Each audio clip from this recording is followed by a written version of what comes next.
Monsieur Okono, mon commissaire. Bonjour, monsieur le commissaire. Bonjour, monsieur Bokono. Asseyez-vous, je vous prie. Merci, monsieur le commissaire.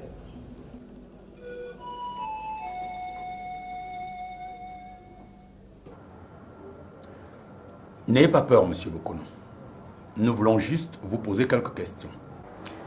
Mais je n'ai pas peur, monsieur le commissaire. Je suis plutôt content d'être ici et prêt à répondre à vos questions. Ah, vous êtes content? Oui. Vous allez faire un rapport sur mon action et le transmettre en haut lieu. Beaucoup de gens le liront et c'est précisément ce que je cherche. Faire connaître mes messages auprès du plus grand nombre.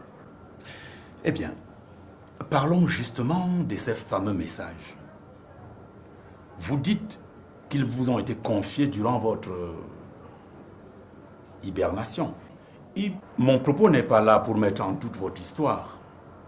Mort, hibernation et coma, ce n'est pas là le problème. Mais ce qui me chiffonne un peu, c'est le contenu de vos messages. Vous dites qu'ils vous ont été confiés par Dieu lui-même. Pourquoi mentirais-je, monsieur le commissaire? Depuis le début, je n'ai fait que dire exactement ce que j'ai vécu. Je n'ai pas le droit de dire le contraire. S'il y a des gens qui ne me croient pas, ça, c'est leur problème. Je respecte leur opinion, mais qu'on ne m'accuse pas de mentir. Parce que personne d'autre n'était avec moi là-bas. Ne nous échauffons pas, monsieur Bokono. Ne nous échauffons pas. Je veux juste y voir clair. Parce que certaines personnes disent que vos messages véhiculent des propos dangereux. En quoi, monsieur le commissaire?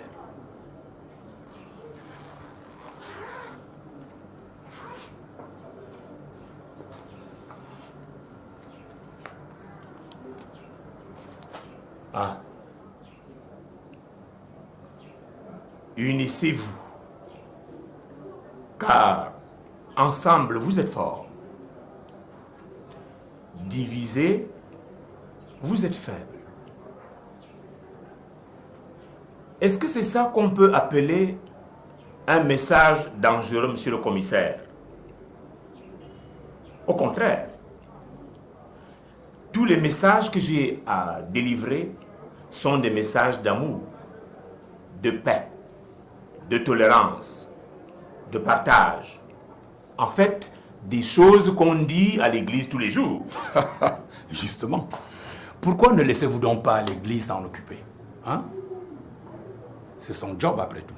Mais je ne pense pas que l'église ait l'exclusivité de donner des messages aux gens. En tout cas, je ne me pose pas des questions. Je ne fais que ce qu'on m'a dit de faire. Le reste, je ne m'en préoccupe pas.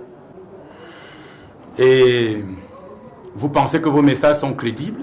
L'essentiel, c'est que je remplisse ma mission. Que j'en parle pour le plus grand nombre. Tous ceux qui m'écoutent, comme vous, en parleront. Bien. Vous pouvez partir. Pour votre rapport, monsieur le commissaire. Au revoir et bonne journée, monsieur le commissaire. Au revoir, monsieur.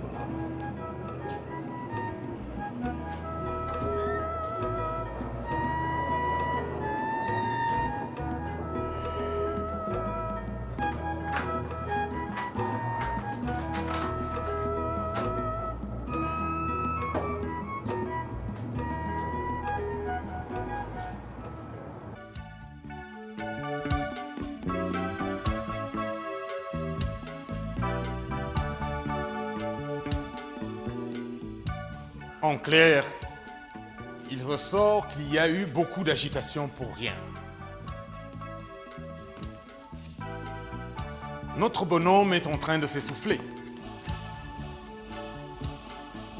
Encore quelques jours et ce ne sera plus qu'un vague souvenir.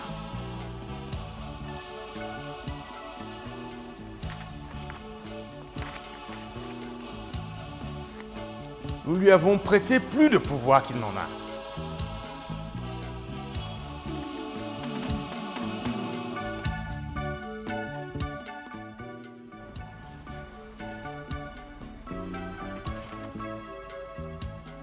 Pas de remarques? Bien. Chers confrères, vous pouvez disposer.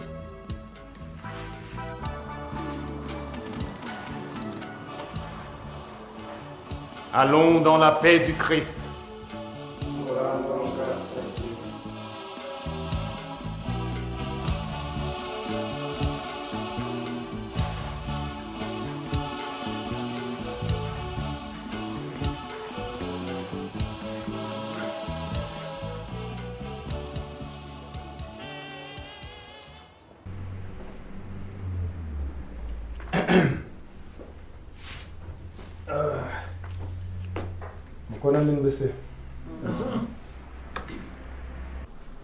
D'abord, je vous remercie pour la peine parce que vous êtes tous là aujourd'hui. Et avant tout, j'aimerais passer la parole à mon père que vous connaissez bien, Papa Bokono. Vas-y, papa.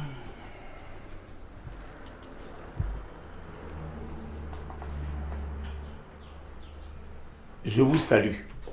Merci. Je vous demande pardon, mais j'ai envie de vous demander autre chose. Vous savez que les temps que nous vivons sont mauvais.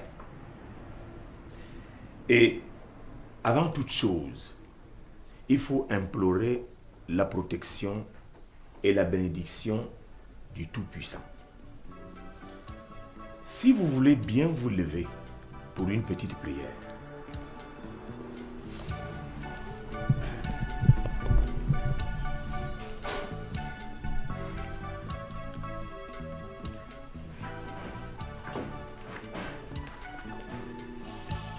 Éternel Dieu notre Père, merci de nous rassembler dans cette demeure.